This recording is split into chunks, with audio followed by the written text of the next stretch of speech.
Halo ladies and gentlemen, selamat datang di Wall Story. Terima kasih buat kalian yang sudah mengklik video ini dan enjoy the story. Dan ya, nggak usah berlete-lete lagi, langsung aja kita lanjutkan alur cerita Aceng episode 71. Let's go.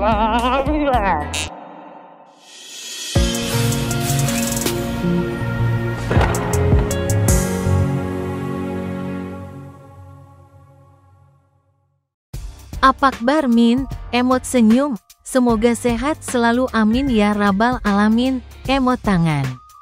Kabar Mister Andalan sangat baik-baik aja. Dan semoga kita semua selalu baik-baik aja. Terima kasih buat kalian yang sudah selalu mensupport Mister Andalan. Setia mantengin channel Wall Story. Memang benar-benar andalan.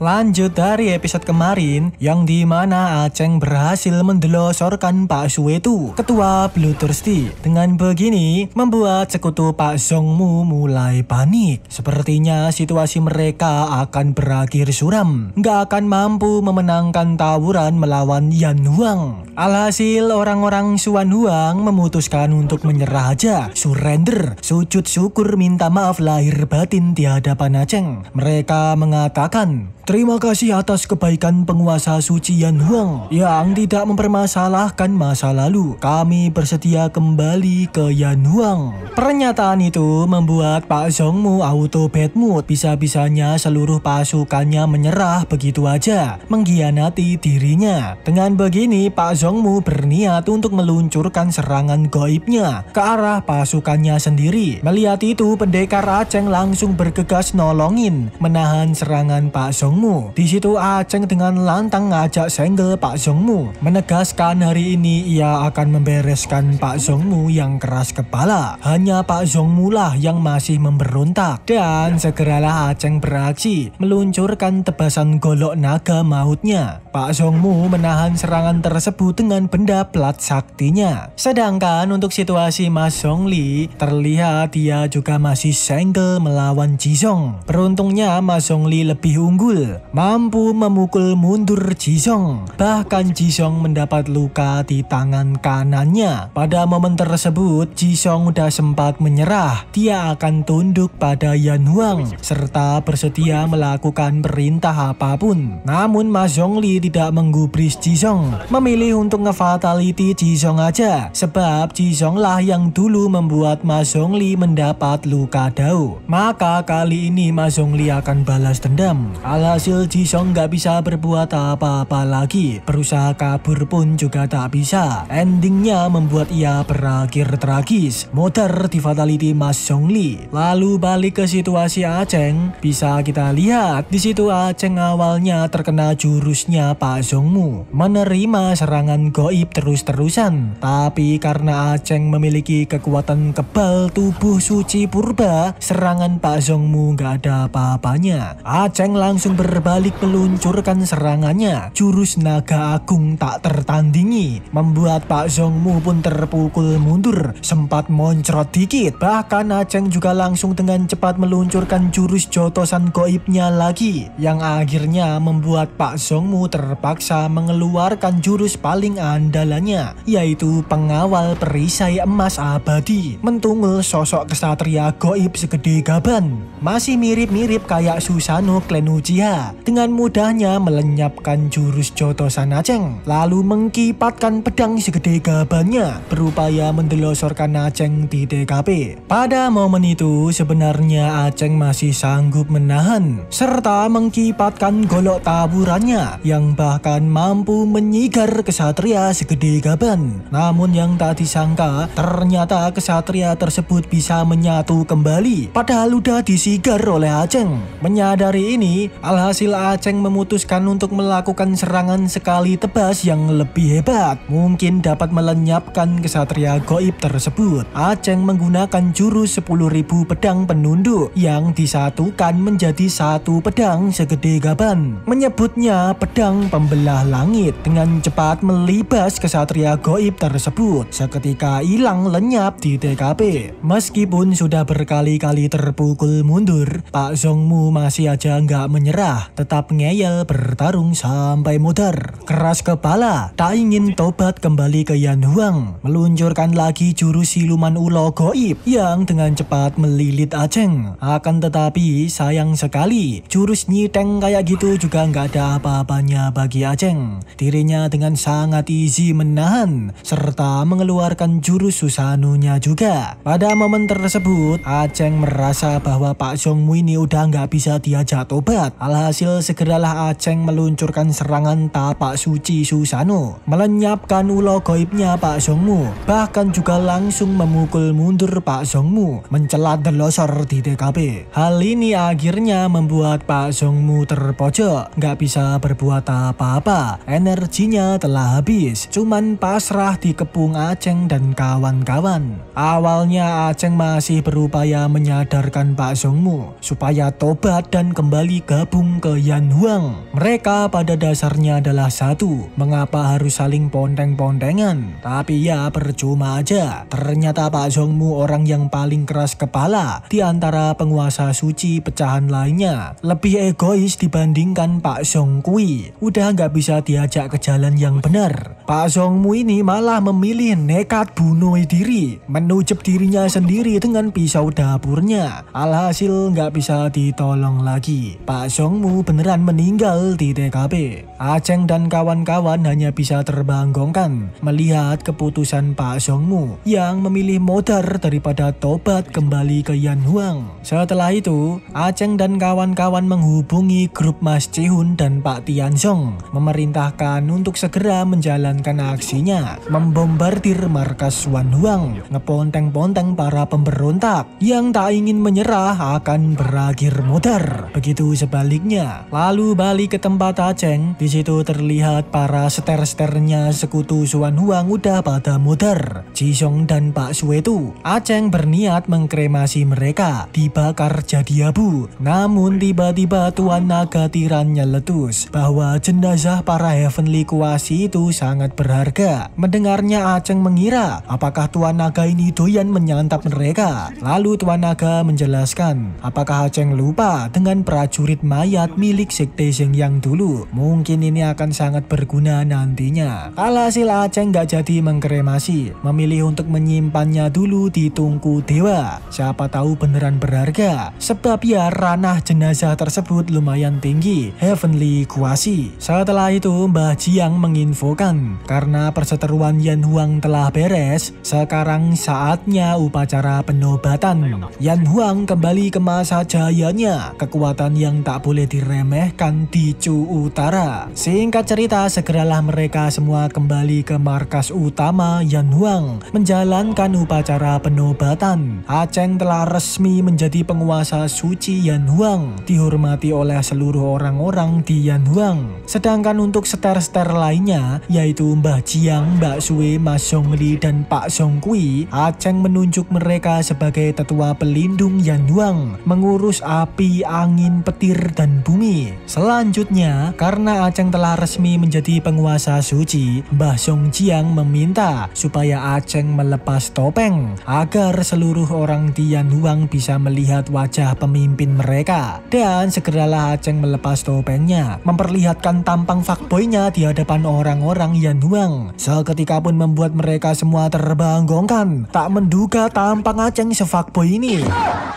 Tak menduga kalau wajah Aceng sangat mirip dengan Guru Hongchen. Sampai-sampai mereka langsung mengira apakah Aceng beneran Guru Hongchen. Tapi Mbah Jiang langsung menginfokan bahwa Aceng bukanlah Guru Hongchen, tapi mungkin mereka sungguh ada suatu hubungan di antara Aceng dan Guru Hongchen. Lalu di situ Mbak Ling Yu sempat merasakan perasaan yang aneh saat melihat tampang Aceng. Muncul penglihatan bayang-bayang misterius yang menjelaskan bahwa Guru Hongchen telah memiliki bojo. Seolah-olah dalam penglihatan atau kenangan itu, Mbak Lingyu dan Acheng adalah sepasang suami istri. Lalu Acheng pergi meninggalkan Mbak Lingyu. Terlihat Mbak Lingyu sendiri juga nggak tahu apa yang barusan terjadi pada dirinya. Penglihatan apa yang barusan ia alami. Setelah itu Acheng pun mempersilahkan semua orang di Yanhuang menikmati pesta perjamuan ini, merayakan kemerdekaan Yanhuang. Singkat cerita, setelah itu scene berganti memperlihatkan Acheng dan para ster-ster Yanhuang sedang berdiskusi bersama. Di situ Acheng mengatakan sudah saatnya mempersiapkan perjalanan menuju ke Chu Selatan. Acheng ingin berkunjung ke sekte Heng Yue. Mendengarnya, Mbak Sue dan Mbah Song Jiang langsung sujud syukur. Mohon maaf lahir batin pada Acheng. Mereka mengatakan telah melakukan kesalahan. Dulu Acheng kan sempat meminta informasi tentang situasi sekte Heng Yue. Namun Mbak Sue dan Mbah Jiang memilih untuk merahasiakan dari Acheng. Sebab saat itu Yanhuang masih terpecah belah. Kekuatannya lemah dan tidak stabil. Jadi nggak segera memberi kabar pada Acheng. Namun sekarang sudah waktunya memberitahu fakta yang sebenarnya bahwa sekte Heng Yue dalam situasi gawat. Setelah mengetahui fakta yang sesungguhnya, jelas Acheng langsung auto beraing maung, berniat untuk ngeponteng-ponteng Mas Hukum dan Pak Tong Xuan.